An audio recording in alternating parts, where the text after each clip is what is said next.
El Tribunal de Apelaciones resolvió declarar falto de objeto el recurso de apelación interpuesto por parte de la expareja de la mujer de Mercedes, a la que un fallo judicial le había impedido interrumpir su embarazo. Recibimos en BTV Noticias a nuestro columnista, doctor en Derecho Penal, Andrés Ojeda.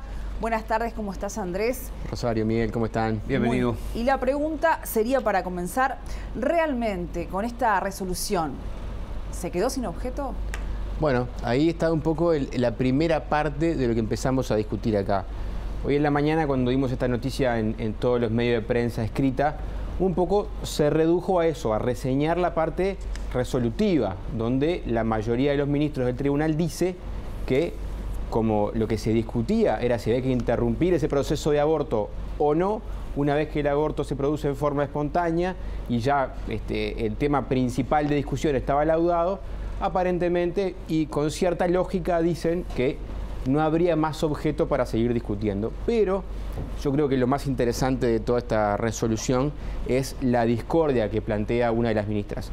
Cada vez que hay una resolución judicial del Tribunal de Apelaciones, cada uno de los ministros, en este caso 3, votan y naturalmente, al haber mayoría, en este caso hay 3 votos conformes y al haber una discordia anterior se suma un cuarto ministro para resolver. Pero es muy importante porque esa discordia, ese voto que no es igual que la resolución, queda abajo en la resolución para que todos lo podamos ver. Entonces, esta ministra de discordia dice que esto no se ha quedado sin objeto, porque en realidad, más allá de que se haya producido un aborto espontáneo como ocurrió, esto tiene consecuencias y las partes tienen derecho a saber qué hubiera pasado de haberse resuelto, porque hay perjuicios, porque hay daños morales, y es una comparación muy interesante que, salvando las distancias y no tiene nada que ver con el tema de fondo, es simplemente una comparación, dice, cuando a alguien o un hombre se le impone una tobillera electrónica, a veces cuando apela, el fallo, la resolución sobre la necesidad de la medida llega después de que se la sacan. Sin perjuicio de eso, el tribunal igual se pronuncia, porque a esa persona le causaron un gran perjuicio poniéndole la tobillera, con lo cual corresponde decir si estuvo bien o mal que se la pusieran. Lo mismo ocurre con este caso a juicio de la ministra Discorde. Ella dice, aquí sigue habiendo objeto y como dice eso, en el resto de la sentencia se pronuncia sobre el fondo del asunto, cosa que el resto del tribunal no hace por entender justamente que carece de objeto.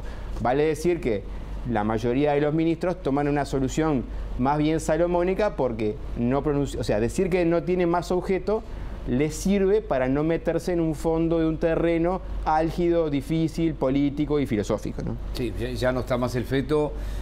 No me meto más con esto. Y esto que dice la ministra Discorde, de que las partes tienen derecho a saber, al despedirse de esta manera el tribunal, ¿quedó ahí? ¿Ya eso se terminó? Bueno, sí, esto se terminó en cuanto a la parte judicial, sí, se terminó, ya no hay más instancias, esto quedó definitivamente resuelto en principio, no creo que tampoco haya más cuestiones para discutir, pero igual nosotros querríamos reparar en algunos de los argumentos de fondo que maneja esta ministra Discorde, porque más allá de compartirse o no, están muy bien armados y están muy sólidos. Acá vemos en placa un argumento que saca de una sentencia de la Corte Interamericana de Derechos Humanos, que dice que la defensa del no nacido se realiza esencialmente a través de la protección de la mujer. Lo que se protege es la mujer embarazada, no al feto. Ahí hay...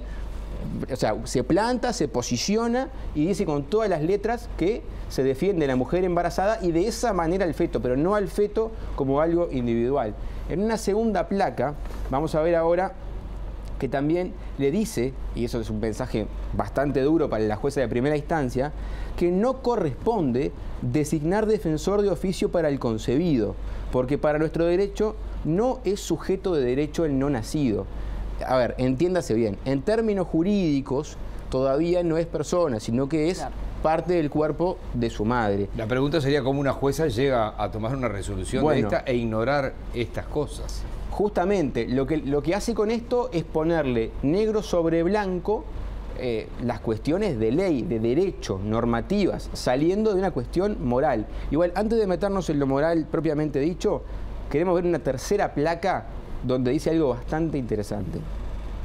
Dice, la opinión del padre no es relevante a los efectos de determinar la continuidad o no del embarazo. podremos estar de acuerdo o no, pero dos cosas. Esto es lo que dice la ley, ¿tá? Y es importante que el Poder Judicial se pronuncie de los temas de fondo detrás de la ley, porque si nos salimos de la ley tenemos un problema importante porque no tenemos garantía ninguna. Y con relación a la cuestión moral metida en los fallos judiciales, la ministra Discorde también opina, y lo vemos en esta última placa que está muy clara, donde le dice que, hablando de lo que la jueza de primera instancia dice, surgen mezclados apreciaciones personales de la magistrada con lo que establece la ley. Entonces, acá le está diciendo, mire, que la moral no tiene nada que ver con lo que usted está diciendo, sus concepciones personales deben quedar fuera de sus fallos.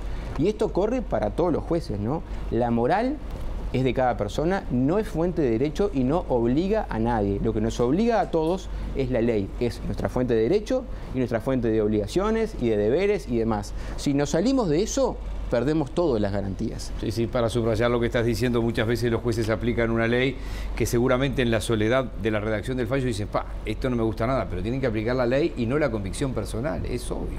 Justamente. No me gusta mucho esta noche porque no estamos discrepando, pero bueno, son cosas que pasan. A veces toca, una vez voy a ver este eclipse o algo. Se nos fue el tiempo por hoy, doctor Andrés Ojeda, muchísimas gracias. Gracias a ustedes, como siempre.